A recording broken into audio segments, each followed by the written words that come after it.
क्या होता अगर आप कोई भी सब्जेक्ट उठा सकते और उसमें एक्सपर्ट बन पाते? आप कोई भी स्किल पिक करते, कुछ टाइम स्पेंड करते और उस स्किल को कंप्लीटली मास्टर कर लेते। आप कितना सक्सेस अपनी लाइफ में अचीव कर पाते अगर ये स्किल, किसी भी चीज़ को मास्टर करने की स्किल आप में होती तो। आज हम बात करने वाले हैं इसी बारे में कि how you can go from average to awesome in any area, in any skill.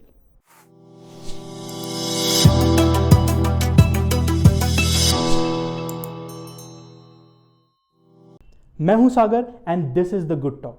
किसी भी चीज़ को मास्टर करना सक्सेस पाने का सबसे आसान तरीका है। If you are a master of something तो फिर सक्सेस, पैसा, ये सब आपको खुद चेज करता है, आपको उन्हें चेज करने की ज़रूरत नहीं पड़ती। बट आई एम श्योर आपने कहीं ना कहीं सुना होगा कि किसी भी चीज़ को मास्टर करने में 10,000 आवर्स लग सकते हैं। और जैसे हम ये फिगर सुनते हैं तो हम डर जाते हैं। क्या सच में आपको किसी चीज़ पे 10,000 घंटे लगाने पड़ेंगे उस चीज़ पे अच्छा होने के लिए? Not really and sometimes yes. आप कैसे किसी चीज़ को मास्टर कर सकते हैं उसी बारे में हम आज बात करने वाले हैं। नंबर 1, ये समझना कि you can not be awesome at everything. हम चाहते तो हैं कि हमें हर चीज़ करना आता हो, बट हम कितनी भी कोशिश कर ले हमें सारी चीज़ें अच्छे से नहीं आएंगी। आपने सुना भी होगा कि a jack of all trades is master of none. What you really need to do is to become the master of one. तो आपको चूज करना होगा कोई ऐसी चीज़ जो आपको सच में पसंद है और उस पर अपना सारा टाइम, सारा ध्यान लगाना पड़ेगा ताकि आप उसमें मास्टर बन पाएं। और जैसे आप ये कर पाओगे ऑटोमेटिकली मनी, सक्सेस और वो सारी चीज़ें जो आपको लाइफ में चाहिए अपने आप ही आपकी तरफ आने लगेंगी। Number 2, you have to understand you can actually be awesome at anything. अगर आपको सच में कोई चीज़ चाहिए होती है तो आप तरीके निकाल लेते हैं उस चीज़ को करने के।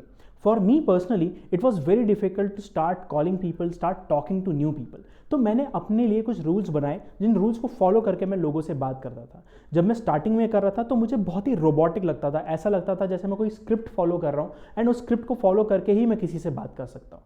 And fast forward to now, मैं नए लोगों से बात करने में थोड़ा हिचकिचाता हूँ बट फिर भी उनसे बात कर पाता हूँ and it feels very natural. तो नो मैटर कि आपको क्या लगता है कि आप किस चीज़ में वीक है, आप उस चीज़ को स्टडी करके, उस पर काम करके मास्टर कर सकते हैं। You just have to know कि आपको किस चीज़ पे काम करना है। अगर एक डॉक्यूमेंट्री मैं रिकमेंड करूँ यहाँ पे तो I would really recommend inside the mind of Bill Gates. इस डॉक्यूमेंट्री में यू विल सी कि how Bill Gates understands a lot of things. And इसलिए नहीं कि वो आपसे या हमसे ज़्यादा टैलेंटेड है, वो है ही, पर उसके अलावा he has a very specific system जिसमें वो चीज़ को स्टडी करके फिट कर लेते हैं। जैसे जैसे आप नई नई चीज़ें पिक करते जाएंगे आपके पास अपने सिस्टम होंगे जिसके थ्रू आप किसी भी स्किल को मास्टर कर पाएंगे। So don't worry, you can be master at a lot of things but you just have to spend time on those things one by one by one. Number 3, discipline will often beat talent. हमें लगता है कि जब हम किसी चीज़ में अच्छे नहीं होते, अगर हमारे पास थोड़ा और टैलेंट होता तो हम उस चीज़ में सक्सेसफुल होते, बट यू विल सी कि it is not true. I am sure आपने कई टैलेंट शोज देखे होंगे जहां कंटेस्टेंट को देख के आपको लग रहा होगा कि इसमें कौन सी बड़ी बात है, या किसी बॉलीवुड एक्टर या एक्ट्रेस को देख के आपको लगता होगा कि इसको इतनी सक्सेस क्यों मिली है, इसको ऐसा क्या आता है जो ये दूसरे एक्टर्स को नहीं आता। And there is where discipline comes into play. बहुत लोग जिनके पास शायद टैलेंट उतना नहीं होगा, वो सिर्फ डिसिप्लिन के बेसिस पे, हार्ड वर्क के बेसिस पे आगे बढ़ पाते हैं, because they keep coming back and keep working on what they want to master. Just as an example, देखा जाए तो डीजे बनना बहुत आसान है। आपको सिर्फ ये समझना है कि हर गाना एक पर्टिकुलर बीट पे चलता है और उसको दूसरे गानों के साथ मिक्स किया जा सकता है। इसके लिए आपको कोई कॉम्प्लिकेटेड म्यूजिक थ्योरी सीखने की ज़रूरत नहीं है, ना ही कोई कॉम्प्लिकेटेड चीज़ आने की ज़रूरत है। All you need is either a turn table या फिर कोई ऐसा सॉफ्टवेयर जो ये करने में आपको हेल्प करे। तो डीजे बनने का या सक्सेसफुल डीजे बनने का एक्चुअल सीक्रेट क्या है? That secret is discipline. आपको जितने शोज करने पड़ते हैं, आपको जितनी जगह ट्रैवल करना पड़ता है, आपको जितना सारा टाइम स्पेंड करना पड़ता है अपने आप को एक अच्छा डीजे बनाने में, that is what takes the actual hard work. तो हो सकता है कि आप में किसी और से ज़्यादा टैलेंट हो, बट अगर वो ज़्यादा डिसिप्लिन है तो चांसेस आर कि वो आपसे आगे निकल सकता है। And this you can use in your favour. आपको जब भी कोई स्किल मास्टर करनी है तो शो अप एवरी डे, उसको रोज स्टडी कीजिए, उस पर रोज काम कीजिए, अपने अंदर वो डिसिप्लिन लाइए ताकि आप जो भी टैलेंट में शायद मिस कर जाए वो डिसिप्लिन उसको कंपनसेट करे और उस चीज को आप मास्टर कर पाए। Number 4, you have to like something to be a master at it. अगर आप किसी ऐसी चीज़ पे बेटर या मास्टर बनने की कोशिश करें जिससे आपको नफरत है तो चांसेस आर कि आप बहुत जल्दी गिव अप कर देंगे। कोई चीज़ जिस पे हम काम करते हैं वो हमें पसंद होनी चाहिए। फॉर एग्जाम्पल मुझे स्कूल में इंग्लिश बहुत पसंद थी और मैथ्स बिल्कुल पसंद नहीं था, तो ऑटोमेटिकली मेरी लाइफ ऐसे टर्न आउट हुई जहाँ पे मेरी इंग्लिश ज़्यादा बेटर होती गई एंड मैथ्स ऑटोमेटिकली कमज़ोर रहता गया एंड मेरी लाइफ में कोई फ़र्क नहीं पड़ा। I am really proud of the fact कि मेरी इंग्लिश एक्चुअली बहुत अच्छी है and I am able to use that in my professional and personal life. तो अगर आप ऐसी चीज़ों पे फोकस करेंगे जो आपको नेचुरली पसंद है तो ऑटोमेटिकली उसमें आप बेटर हो पाएंगे। And you don't have to be great at everything. अगर आपने बिग बैंग थ्योरी देखा हो तो उसमें आप देखें कि जितने भी मेन कैरेक्टर्स हैं वो सब नर्ड्स हैं। They are very bad at social things, they are very bad at making friends, at being friends with other people, as going to parties, but फिर भी वो अपने काम में अच्छे हैं and therefore their life is great. So you don't have to be a master of everything, you just have to be a jack of everything and just a master of one. And number 5, spend time finding what you like.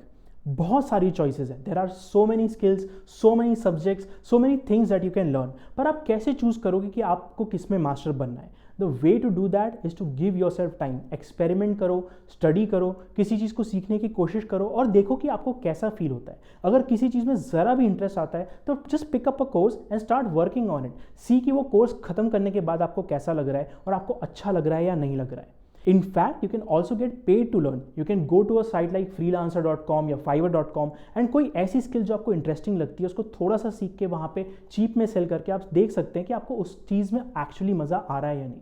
या फिर आप किसी ऐसे person के पास जा सकते हैं जो वो काम ऑलरेडी कर रहा हो and you can ask for internship, paid या अनपेड, एंड उनके अंडर काम करके उनको हेल्प करके आप अपने नॉलेज को बढ़ा सकते हैं and you will be able to find out कि कौन सी स्किल आपको सच में पसंद आ रही है and whether you actually want to master it और नॉट। अगर आपको फिर पता पड़ता है कि हाँ इस चीज़ को स्टडी करने में या इस चीज़ को फॉलो थ्रू करने में और मज़ा आएगा, then you can continue on that journey. You have to understand कि mastering takes time but life is also very long. आपके पास बहुत समय फिगर आउट करने का कि आपको क्या पसंद है और उस पर काम करने के लिए भी उतना ही ज़्यादा समय। There is no hurry as long as you know कि आप किस डायरेक्शन में जा रहे हैं और किस पर्पज से कोई काम कर रहे हैं। आई होप कि ये टिप्स आपको हेल्प करेंगी। आपका फेवरेट सब्जेक्ट, आपका फेवरेट टॉपिक या ऐसी कोई स्किल जो आपको इंटरेस्ट करती है उसको पिक करने में, उसको स्टडी करने में एंड फाइनली उसमें एवरेज से ऑसम की तरफ जाने में। अगर आपको ये टिप्स पसंद आई हो तो please let us know in the comments what's one subject, what is one area of life या कोई ऐसी स्किल जो आप अब बिल्ड करने वाले हैं इन टिप्स को यूज़ करके। And don't forget to share this video with friends and family ताकि वो भी इसको यूज़ कर सकें। And of course click the subscribe button ताकि आप हमारा कोई भी वीडियो मिस ना करें। मैं हूं Sagar and this is the good talk. Bye bye.